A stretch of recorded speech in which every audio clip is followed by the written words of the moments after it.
All right, guys, welcome to bonus number one, where we're going to talk about the tripwire technique, right? How to really subsidize your actual ad costs with a low cost kind of upfront offer to get people into your ecosystem, and then how to kind of capitalize on that and be more profitable downstream, kind of using that tactic. And then we're going to talk about the 6 underutilized psychological tricks that are going to instantly change your ads forever, right? And we're going to start with number one. We're going to get right into it, which is the value proposition, right? So highlight how you uniquely solve a difficult customer pain point.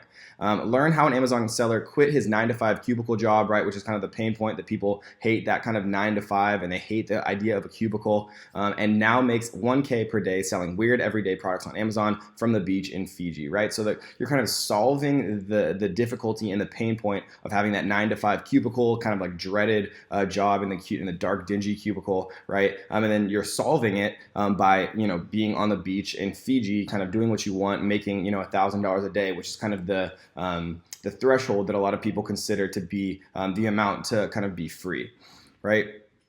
So value propositions, they can be a ton of different things, right? We're going to go through some examples to show some physical ads just to kind of see it and hammer it home a little bit more.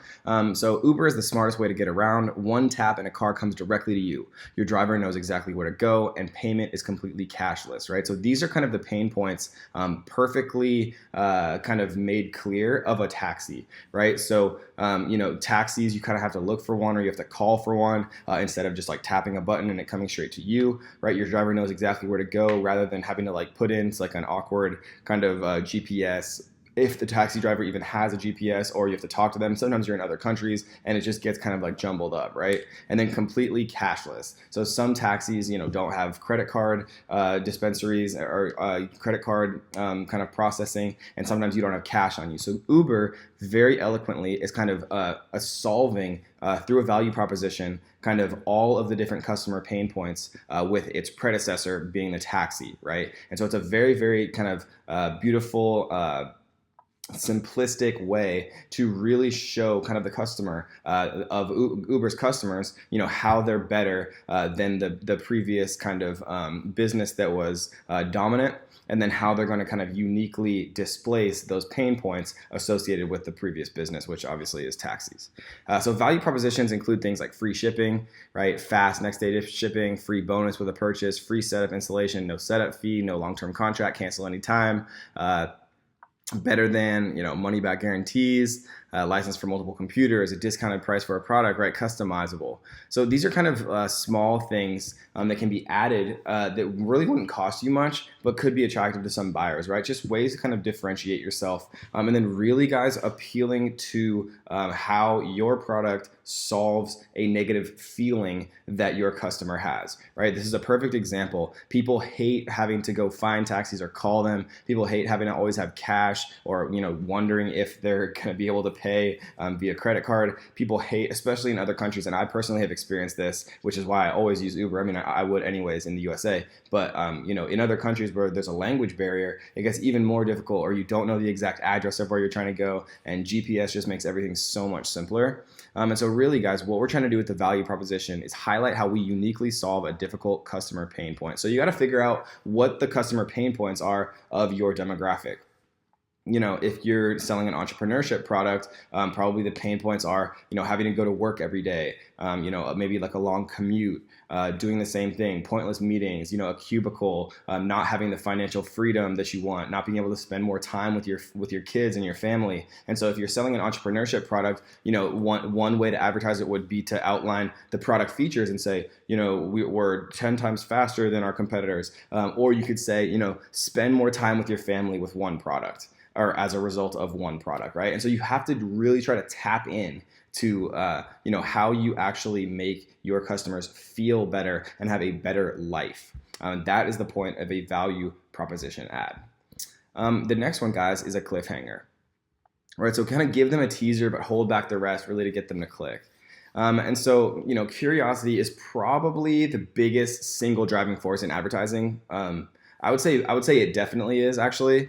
And clickbait, has kind of become like a household word just because of how much notoriety it's gotten. And a lot of that's kind of been driven by BuzzFeed and then predecessors and some fast followers of BuzzFeed, just because of how viral BuzzFeed has been able to kind of make content go on a consistent basis by really, really powerfully utilizing, a lot of the tactics in this particular bonus are BuzzFeed has become masterful at. And so we're going to be talking about BuzzFeed a couple of times. I tried to not only include their examples for the bonus, but a lot of their examples are very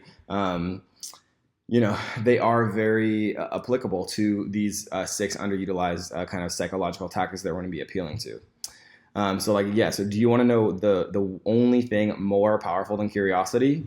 Right. And I bet you didn't even realize that, this sentence is obviously designed to kind of to make you understand kind of the power of curiosity. Because if you had written an ad, for example, that started with, do you want to know the only thing more powerful than, whatever you're trying to advertise, or curiosity, and people just yearn to know what the answer is to what's more powerful than curiosity.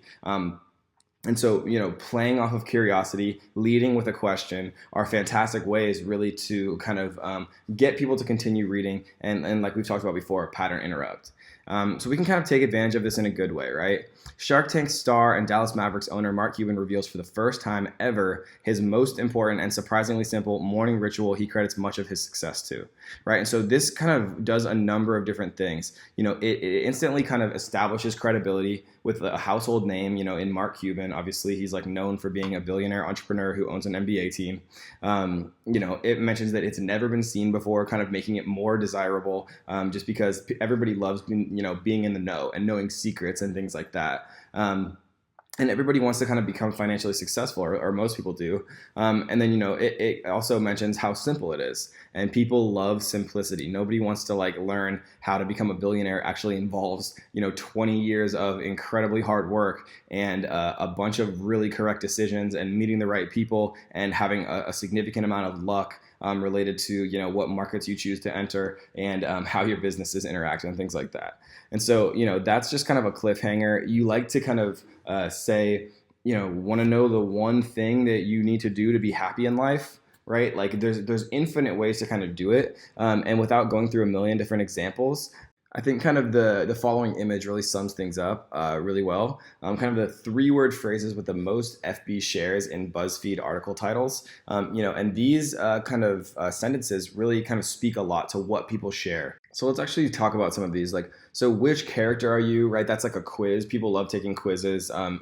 Everybody loves to kind of find out some magical answer from like a 10-question quiz about like how to be happy for the rest of their life, or which character from some popular show that they'd be, and things like that. It's not really as applicable for cliffhangers or clickbait. 31 things only dads know, right? 10 things to do before you die. Could this possibly be like the most unbelievable product of all time? You probably didn't know, right? Are the most in your life. All of these different phrases, when you're going to write a clickbait title kind of related to your product or service or whatever you're trying to advertise on Facebook, I would come back to this video and I would look at these kind of words here, and I would think to myself, how could I rewrite my clickbait title to include one of these, right? 31 things only moms know that they need to do before they die, right? Like you can mix and match multiple of them. But I mean, these are incredibly telling kind of metrics here. We can see that, almost 100,000 shares, 70,000 shares, these are incredibly powerful kind of pieces of data that you can really, utilize yourself, right? Blows your mind, X reasons, X signs, X most important. These just work incredibly well, and they shouldn't kind of be taken lightly, right? And so that's kind of cliffhangers. They work incredibly well. If you've never experienced, the power of a clickbait title, make one on your ads and see how much they kind of change. Okay, so let's talk about lead magnets. We've discussed lead magnets a bunch with throughout the course, and so I think it's just kind of important to go through a few more actual examples, just to kind of hammer it home and to see it, because I think it needs to be kind of a little bit more tangible, really to understand it, rather than doing kind of generalized ideas. I always like to do much more kind of in the dirt. Showing you like literally how I would personally write it, so you can kind of apply it to your own business in the same way. So what most real estate agents don't realize is that it takes a lot more work to sell 20 moderately priced homes than it does to sell 2 luxury homes. Click below to see the 13 reasons why most real estate agents never get rich, never before released. Right? And so this is just a great way, and it's a good lead magnet itself, right? To create like some Word document or like a nicely designed PDF of the 13 reasons why most real estate agents never get rich. And you could make this whatever you want. I'm sure we could find cheat sheets or something, or blog articles or videos or something related to this exact topic anyways, if we wanted to get ideas. Again, we're never trying to reinvent the wheel here. It's just a perfect lead magnet for real estate agents who want to see what the secret is behind being a successful real estate agent, because that's kind of the number one thing most real estate agents want to be. They want to be successful. It's also a good curiosity point, because most real estate agents kind of deal with lower value homes, and they've never really sold a luxury home. So like, if you sold 10 $100,000 homes and you're getting a 2% commission on that versus, one $10 million home with a 2% commission, it's a very different kind of mathematical game when you're selling luxury homes, right? And so it would obviously be significantly more profitable if they kind of knew how to sell them. And obviously it seems a little bit exclusive, and people love exclusivity. They like to feel like they're important. That's why VIP exists, and that's why people pay significantly more to sit at a table 20 feet in front of an average person table. They pay $1,500 versus a $5 entry fee, because people like to feel exclusive and they like to feel important. Okay, so can you solve this ancient riddle? 98% of people gave the wrong answer. Only geniuses can solve this. And I realize that this particular piece of ad copy is not necessarily applicable to every person's product or business, but I included it because these types of copy with the right kind of graphics have the most unbelievable engagement rates and kind of engagement rates and click-through rates that I've ever seen for any type of ads. And if you have a company that has you're selling like a brain supplement or something that people make all the time, or like you have educational products or something like that, this is a great lead magnet to get people into your ecosystem and then upsell them some type of brain stimulator or booster or supplement or whatever it is, or your educational product, or some educational product for their kids or something like that. And you can kind of mix in people who like these types of riddles and games that also with parents with kids that are super young and they're worried about them developing and becoming intelligent, because every parent kind of wants that. And then you could leverage that with another type of quiz to kind of continue it. Of the 1% that could correctly solve that puzzle, only 1% of that 1% could tell me, XYZ about XYZ product, right? And just kind of like lead them down the funnel. So 99% of real estate agents were unable to guess the price of this home in San Diego. You'd be shocked to know what it sold for. So this is kind of a combination of both, right? So everybody wants to be in the 1%. Everybody wants to feel smart. Everyone wants to feel intelligent. Everyone wants to be able to get the answer right? And then also kind of utilizing the curiosity invoking element, right? You'd be shocked to know what it sold for. So people are not only, wanting to feel intelligent and get the answer correct, which everyone kind of does, but they're also, innately curious to know what it sold for as well. And so this is just a great kind of ad copy that, really perfectly kind of appeals to a few of the different kind of lessons that we've learned in this module, or in this bonus, excuse me.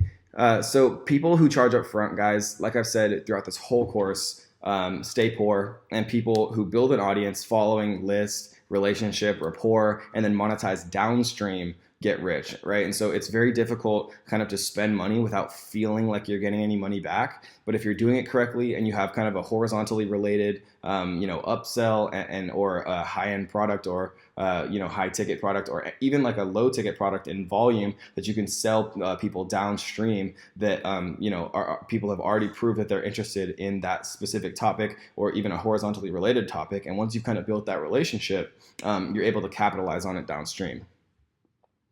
So let's talk about memorability.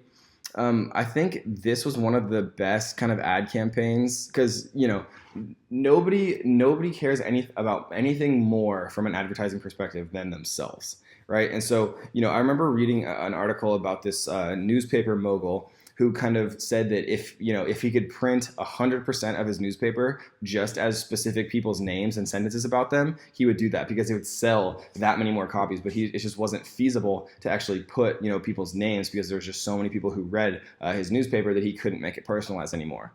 And so Coke did a really amazing thing. And being such a behemoth of a company, making such kind of like a ground-shattering increase in their sales just from something so simple.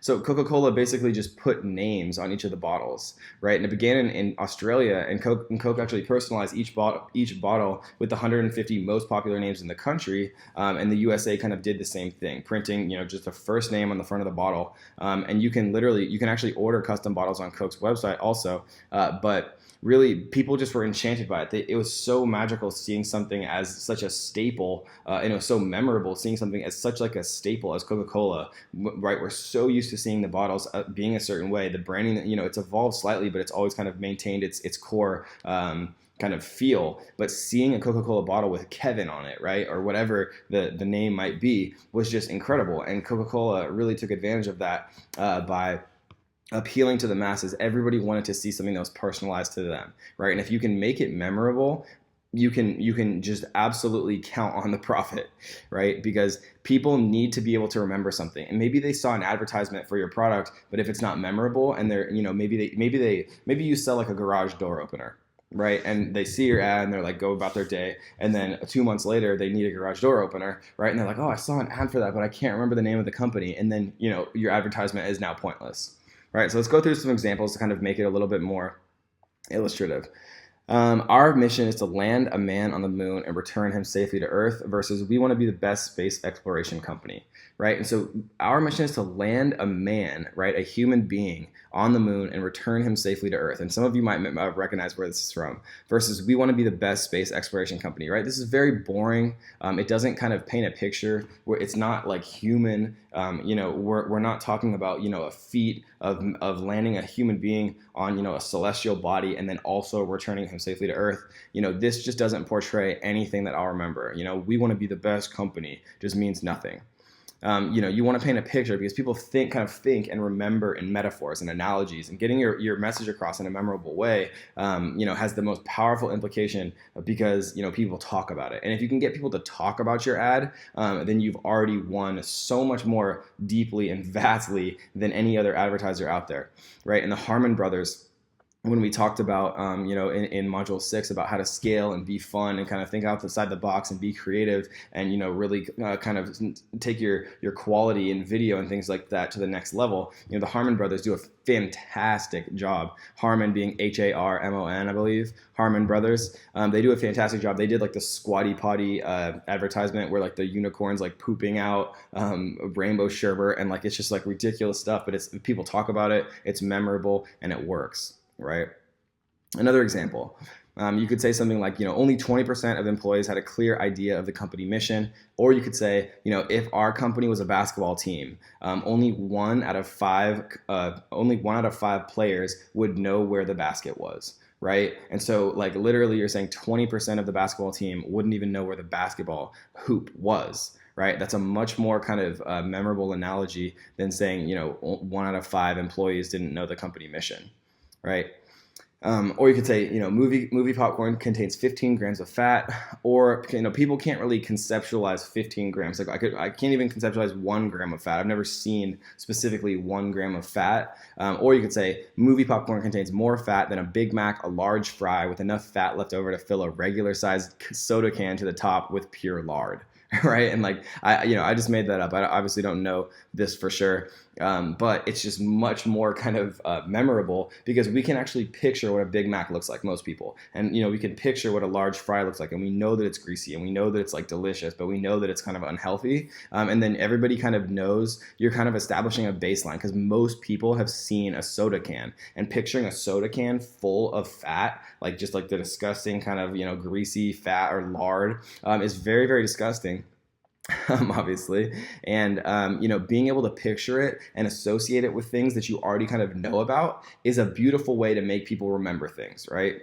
It's kind of similar, like if we were a company that rented a boat, right? Like we rented out boats when boat owners were on vacation. You could say something like, it's like the Airbnb for boats, right? It's very memorable. All right, so numbered lists. So, BuzzFeed is definitely kind of the king of numbered lists. We can literally see just one of the kind of gift guides sections of their site. Literally, 5 out of the 6 are directly numbered lists with like random numbers here: 37, 32, 34, 31, 38, which is crazy, right? 31, 37, 21. And I'm sure they split tested, and these random numbers probably are the best versions. But, the top 37 reasons why every single person on earth loves numbered lists, you won't believe number 23. Right, so they really popularized this, and people want to see these reasons, and then they also want to see your recommendation, right? This is why when a software company has 3 different options, there'll be one in the center that says recommended, and I guarantee you that like 90% of people choose the one that's recommended because they trust, they trust recommendations. People trust recommendations, especially if there's social proof or if like the cost or like the value makes sense of the features you get and things like that. And so when you as the author, right, the source of authority in this case, suggest number 23 and you won't believe it, or like our favorite is number 21 or whatever, people want to see what that is. And so it's kind of combining curiosity with numbered lists. Everybody loves like a good organized numbered list in a chaotic world, right? Everybody loves top 5s, top 10s. That's why people search top 10 movies of 2017. People think in multiples of 5, but people love just like numbered lists of any size because it's much more organized and it has a nice feeling of simplicity, right? So let's look at a few examples. 7 reasons over 100,000 people all over the world use this one little known herb to instantly lose weight and become 10% happier. So this is a numbered list right here, 7 reasons, right? There's an instant credibility here. Over 100,000 people all over the world use us. And then this one little known herb, right? So people are curious what it is. And then to instantly lose weight, right, which is a pain point. Nobody, people who are overweight, their pain point is being overweight, and their desire is losing weight. And then also to become 10% happier. So this is literally like kind of in a single sentence, utilizing every single psychological or most of the psychological tricks that we're talking about. And so it's really beautiful, right? Let's talk about a few more of these. The top 3 ancient tactics Gandhi teaches to find true happiness. Number 2 surprised us, right? And so when I think of happiness, I think of Gandhi. There's probably some other people that other people think about, but, to me, when I think of happiness, I think of true happiness, and I think of Gandhi, who's happier than a monk, right? They've given up all physical possessions. They've given up all kind of the normal human pleasures. They've given up, money and things like that. And they seem to be, happier than a lot of the richest people that I know. Number 2 surprised us. Right, so again, people love top 3s. Who do you think about when you think of happiness, right? The social proof and credibility that Gandhi has here. Very kind of easy to digest. Combines the curiosity elements as well. Number 2 surprised us. People love, when you tell them, or like number 2, or like our favorite was this, or like you'll be shocked by number 31 or whatever. Like people they need to know what that specific one is, and it just works like crazy. And if you guys don't believe me, then to try it for yourself and you'll see, because it's seriously, clickbait kind of got a bad rep because it just works so well. And just because we know what clickbait is as marketers does not mean that the mass market knows what it is. And it just works because human psychology is not going to change just because people know what clickbait is. They're not going to just all of a sudden be able to turn off, their innate instinctual kind of desire to know the unknown. It just doesn't work like that. Right? The last one is plain insulting, but still hilarious. You don't want to miss number 19. BuzzFeed kind of popularized this. If you guys want to, learn more or get more examples, just go look at BuzzFeed's site, because literally every single one of their articles is all entirely either numbered lists, catering to curiosity, or one of the kind of one, if not more than one, of the psychological kind of little strategies that we're talking about in this particular section. They're using, many of them. So unexpected, curiosity invoking, and shocking via surprise, right? So this is a fantastic one. One child is holding something that's been banned in America to protect them, and guess which one it is, right? So if I don't know if you can see this, but it's like showing the little Kinder eggs, like the little chocolate eggs that got banned. I think they got banned because they had like little like toys inside of them that kids could potentially choke on or something like that. And it's just very shocking because like this girl's holding a gun, for example, and it's just like, look at her like little serious face, and she's like this enormous gun that's like bigger than she is, and there's like this little simple or this little innocent looking little guy right here holding a little chocolate egg, and one of these is banned in America and the other isn't, right? So it's just very shocking. It's a very kind of beautiful kind of relativism comparing those two products, and people are going to share that, and people are going to be interested in that because it's meant to be like ridiculous, I guess. Depending, and I'm not trying to say how I feel about guns being banned, but it's meant to seem ridiculous that this huge assault rifle is not banned and this little chocolate egg is. So let's watch just one kind of example here. I think this is a good one. Yeah. All right. This is like a beautiful couple that are like obviously happy. Like the obvious pain that she's seeing her husband fly out of the window or whatever.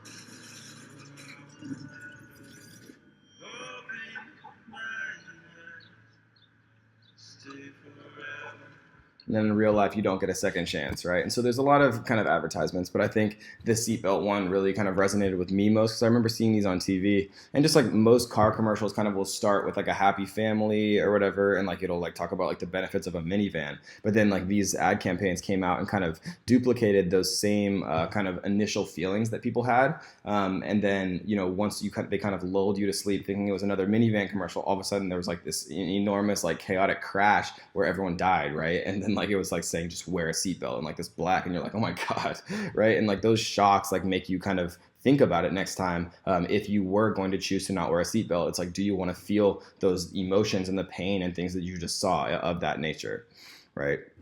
So let's talk about a few kind of examples in text. There's a new drug sweeping the teenage community, and it may be in your own medicine cabinet, right? So like these kind of clickbaity titles mixed with kind of the shocking, right? Like a lot of concerned parents might be like, oh my god, like there's a new drug sweeping across the teenage community, and we have it in our house. Like we have to figure out what it is, right? That's a shock. It's kind of guaranteed to make a lot of parents who are concerned with drugs and their children, which is most parents, kind of open the article in question just to figure out what it is, right? So it kind of combines a couple of the different ideas here. There's a new cure from leading European doctors for chronic back pain, and you might have one in your closet, right? So again, these are all kind of utilizing the same tactics, the IRS scam that is costing everyday people their life savings and how to avoid it.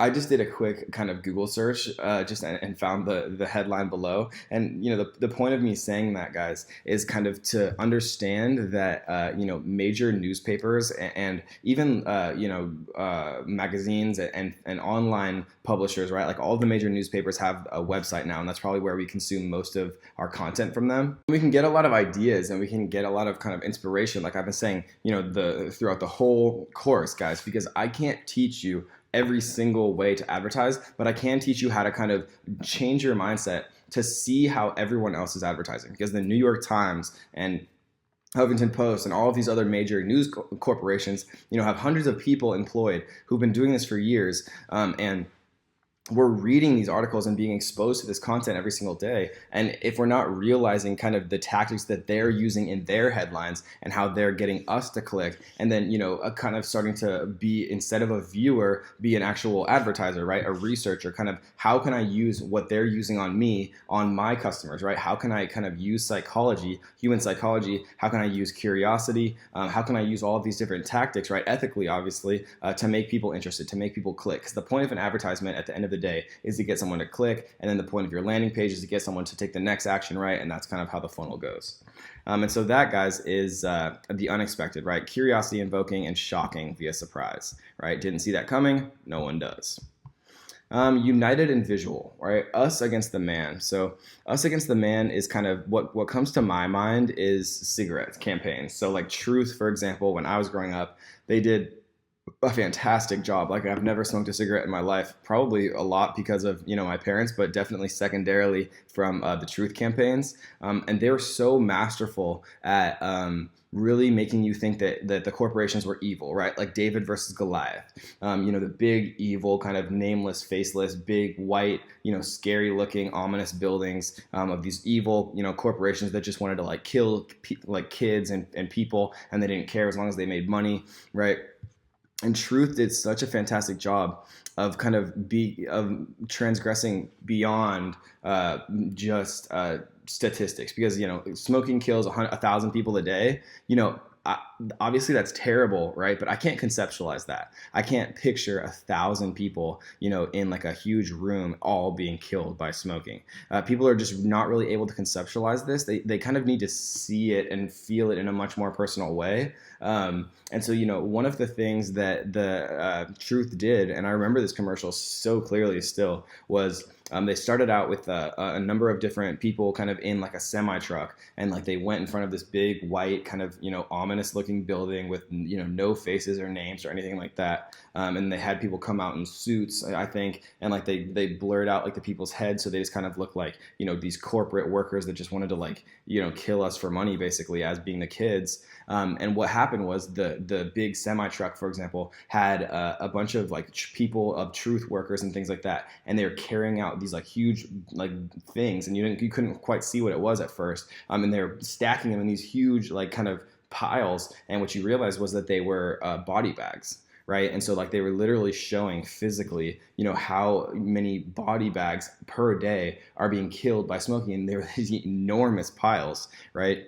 And so I linked a bunch of cigarette ads here that I think are kind of important, and like kind of the us versus the man, like the united kind of visual, emotional kind of connection. It just works so well when you're trying to kind of start a movement, for example, because people love to feel kind of, like the grassroots campaign, right? People love to feel kind of as like the underdogs and like rally behind one another and kind of unite against like the evil machine, like Rage Against the Machine, right? So, I mean, this is a perfect example. Smoking isn't just suicide, it's murder, right? So like it's saying that it's obviously suicide also, which is, something that is probably terrible to most people. And it's also murder, right? Because like secondhand smoke is like killing your kid, like literally suffocating him. And like what a more powerful image could you ask for than literally like a bag over a child's head who's crying and obviously in pain.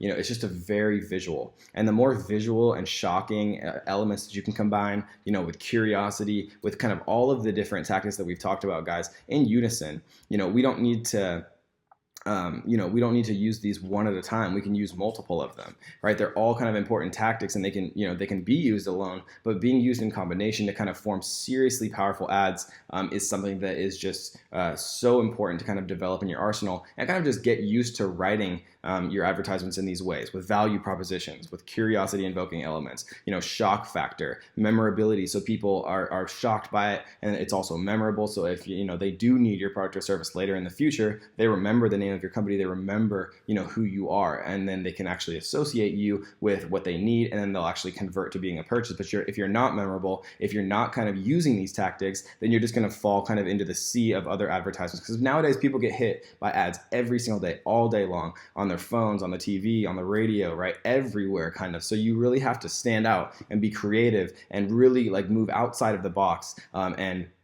utilize the visual elements and all of the things that we've discussed. And if you can kind of master these guys, then it's going to work. And that's the simple truth. And if you ever feel like you don't have any kind of motivation, or you don't have any ideas, or you're overwhelmed at where to start, then take a look at the people who are already doing it, right? Like BuzzFeed. Take a look at news from the New York Times. Look at the headlines. See what elements of those headlines you can use on your own products or services, right? Never ever feel like you have nowhere to start, because there's so much content for us to get kind of inspiration from. And even in this bonus alone, there's a ton of different kind of headlines and ad copy for you guys to take a look at. And so that, guys, is the 6 underutilized psychological tricks that will instantly change your ads forever. So let's talk about what a tripwire is. So a tripwire, guys, is basically it's something to get people in the door. It's something of immense value that people get for a cost that is significantly less than they would expect to pay for it, kind of, right? And so it's basically a tactic where the cost of advertising to bring new customers in, kind of a cold audience, is entirely or subsidized or partially paid for by what's called a tripwire. So, have you ever gone to a piece of software and you get a 14-day free trial, or $1 for a collection of 3 ebooks of a $90 value or whatever, right? So that is what's called a tripwire. Some people call it a self-liquidating offer. It's just kind of a way to get people to do what's called a micro commitment. And micro commitments work incredibly well because micro commitments, for example, if you were selling, a $1,000 software package, and you were saying, you can get a 14-day trial completely for free for $1, right? So they've already paid, they've kind of already committed in that microscopic way by paying to your company once. It's so much easier to get somebody to pay again, even if it's only $1. It's just the mental process of paying. It is very difficult to kind of get someone to do, but once you've done it, even in a small way, it's so much easier to get them, to become a repeat customer. Similarly, with a tripwire, MailChimp is a perfect example. If you don't know what MailChimp is, look them up. They're an autoresponder. And what they decided early was they were going to give completely free service if you had less than 1,000 subscribers, right? So you could send as many emails as you wanted forever if you had less than 1,000 subscribers. And what this allowed them to do, and how they became a market leader, was everybody chose their product because everyone else was trying to charge up front, right, to people to send emails straight away, like a monthly fee or whatever the case may be. And why would you pay $79 a month for something that you could get for free? And what they didn't realize was that MailChimp was charging, slightly more. It's become more similar now. But their monthly charges, once you went over 1,000, were actually more expensive than these other competitors that, MailChimp would charge $90 a month when the other competitors would charge $70 a month for the same service up till 5,000 subscribers. But what MailChimp was able to do was they dominated the market because people really get hooked on autoresponder software because it's integrated in all of their websites. Their email templates are all designed and saved within MailChimp. And so people were kind of getting into the ecosystem for free. And then once their businesses started to grow and they got to subscriber bases over 1,000, right, they were already so kind of ingrained and hooked into MailChimp. And, they had been lured in by that, tripwire of immense value for free or for a very cheap price. But they were already kind of too committed to MailChimp to change, right? Because it would have been so much work to change that it was worth it to them to pay slightly more to MailChimp for a monthly fee than they would have been paying elsewhere, right? And it kind of let them get their feet wet. It kind of let them understand how to use it and things like that. So that, guys, is a tripwire. The point of a tripwire is really to get people into your ecosystem, like we've been talking about. Like a lead magnet and a tripwire have a lot of similarities. Lead magnets are generally just free, and tripwires generally have at least some cost, just to kind of get that micro commitment, for example, or even to recover some ad cost. We've run campaigns where we're paying $40 per conversion, for example, for my course. And so what we would do is we would, piece together, 3 awesome pieces of content, the Facebook ad compass, or the Instagram blueprint, or things that we kind of determined that our target market wanted, right? And if you don't know what your target market wants, ask. Right? What are the 3 hardest parts about losing weight? What's the one most difficult part about, running a small business, or or starting a website, or getting started on YouTube? And then write these things down, right? And then create that lead magnet, or what you can, transition into a tripwire based off of the feedback that you get from your target audience. And so then, what we did was we took those lead magnets and, what we eventually called a tripwire, and we charged $47 for them, right? And there was a ton of value. They were worth so much more than $47. But just by those people, coming into our ecosystem, after the webinar, for example, they would buy, the tripwire that we don't offer anywhere else.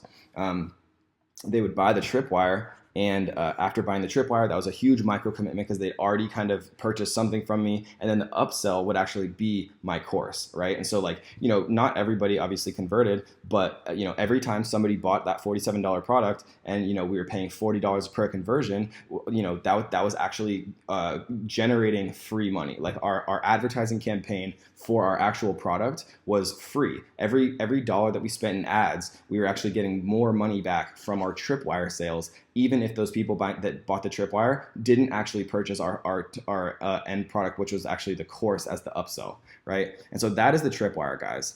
Kind of using kind of a cheaper upfront offer to kind of make your Facebook ad campaigns for free. And so that, guys, is bonus number 1, the 7 most underutilized kind of psychological tactics with examples, showing you actual tangible kind of advertisements, teaching you, where to actually look for other examples related to, psychological tactics and tricks and how to get people actually to click on advertisements. And then we discuss, the idea of a tripwire or a self-liquidating offer, how to get free Facebook advertising campaigns by giving away a huge amount of value for a low-cost product to recover your advertising cost. And then at the same time, kind of micro commitments. Once somebody pays something from you, even if it's $1, right? Once they enter the ecosystem, once they've taken out their wallet, it's infinitely easier to get them to make a secondary purchase or an upsell, right? And so that, guys, is bonus number 1. I hope you enjoyed it, and let's get to the next.